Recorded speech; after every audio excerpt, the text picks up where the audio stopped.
Halo semuanya, selamat datang di podcast Insight Akuntansi Manajemen. Saya Bagus Bambang Sadewo, dan hari ini kita akan membahas topik yang sangat menarik, yaitu berdasarkan aktivitas atau activity based management. Nah, untuk menambah lebih dalam pembahasan, saya sudah bersama dua narasumber yang luar biasa, yaitu Hani Sari, seorang praktisi manajemen keuangan. Halo Hani. Halo semuanya, senang bisa berbagi wawasan di sini. Dan juga Anissa Nurhalimatus Syaidah, seorang akademisi di bidang akuntansi manajemen. Halo Anissa. Halo Bagus, terima kasih ya sudah mengundang saya ke podcast ini. Kita mulai saja pembukaan topik. Oke, kita langsung masuk ke topik. Jadi, manajemen berdasarkan aktivitas atau activity based management ini adalah metode pengelolaan beraktivitas dalam perusahaan dengan tujuan meningkatkan nilai produk atau jasa. Nah, mungkin hal ini atau mungkin Hani bisa menjelaskan lebih lanjut bagaimana sih konsep dasar dari manajemen akuntansi aktivitas?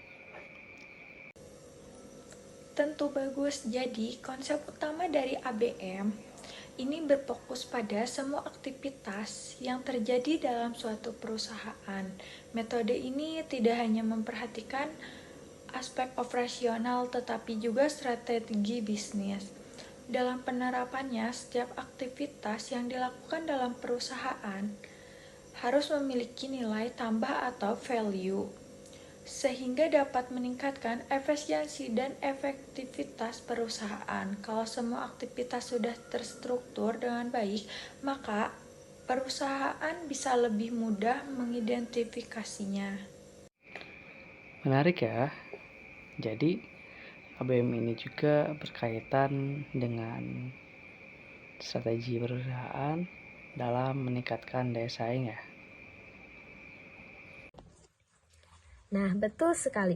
ABM ini sangat penting dalam dunia bisnis modern, yaitu terutama karena persaingan semakin ketat. Banyak perusahaan kini menggunakan metode ini. Nah, untuk mengantisipasi teknik-teknik manajemen komputer seperti total quality management, nah perbaikan berkelanjutan dan konsep just in time yang mengurangi pemborosan. Oke, jadi kita bisa lihat bahwa ABM ini bukan sekedar metode pengelolaan biasa, tetapi juga bisa menjadi strategi bisnis yang kuat. Oke, sekarang kita bahas dari sisi penerapan. Bagaimana cara menerapkan ABM ini dalam bisnis sehari-hari? Penerapan ABM bisa dimulai dengan mengidentifikasi semua aktivitas yang terjadi dalam perusahaan, lalu mengklasifikasikan menjadi aktivitas yang bernilai tambahan yang tidak bernilai tambah. Selain itu, perusahaan bisa mulai mengoptimalkan aktivitas yang memberikan nilai dan mengurangi atau bahkan menghilangkan aktivitas yang tidak efisien. Misalnya dalam perusahaan manufaktur, kita bisa melihat proses produksi mana yang bisa dipersingkat atau dioptimalkan agar tidak ada pemborosan bahan baku. Nah, di sini saya tambahkan sedikit ya Hani. Nah, dalam bidang jasa pun ABM bisa diterapkan. Misalnya yaitu dalam bisnis layanan pelanggan, kita bisa mengevaluasi aktivitas mana yang benar-benar membantu meningkatkan kepuasan pelanggan dan mana yang hanya menghabiskan sumber daya tanpa dampak yang signifikan. Oh, jadi ABM ini fleksibel dan bisa diterapkan di berbagai industri ya? Iya, benar sekali, Bagus. Nah, kalau kita bicara soal manfaat, apa saja sih keuntungan dari menerapkan APBM ini? Bisa dijelaskan? Nah, keuntungan utama tentu saja efisiensi biaya dan peningkatan kualitas. Dengan ABM, perusahaan bisa lebih fokus pada aktivitas yang memberikan nilai tambah. Itu sehingga mengurangi pemborosan sumber daya. Selain itu juga, ABM juga membantu perusahaan lebih responsif terhadap perusahaan pasar karena pengelolaan aktivitasnya lebih instruktur. Ya, saya sangat setuju. Selain itu, ABM juga bisa membantu manajemen dalam pengambilan keputusan dengan data yang lebih akurat mengenai aktivitas perusahaan. Mereka bisa lebih mudah menentukan strategi bisnis ke masa depan. Tapi pasti ada tantangannya juga kan? Ya, tentu dong.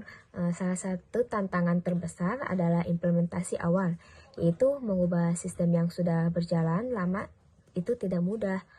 Perusahaan perlu melakukan pelatihan dan penyesuaian agar sistem ini bisa berjalan dengan baik. Benar, selain itu pengumpulan data aktivitas yang detail yang juga membutuhkan waktu dan sumber data yang cukup besar. Kalau tidak dikelola dengan baik, bisa jadi malah membebani perusahaan. Oh, jadi kunci suksesnya adalah persiapan yang matang dan dukungan dari seluruh tim ya. Ya, itu sangat tepat sekali. Wah, pembahasan kita kali ini sangat insightful ya. Jadi dari obrolan kita bisa disimpulkan bahwa ABM ini adalah metode pengelolaan aktivitas yang bertujuan untuk meningkatkan nilai bisnis. Penerapannya ya bisa membantu perusahaan menjadi lebih efisien, tetapi juga memiliki tantangan dalam implementasi.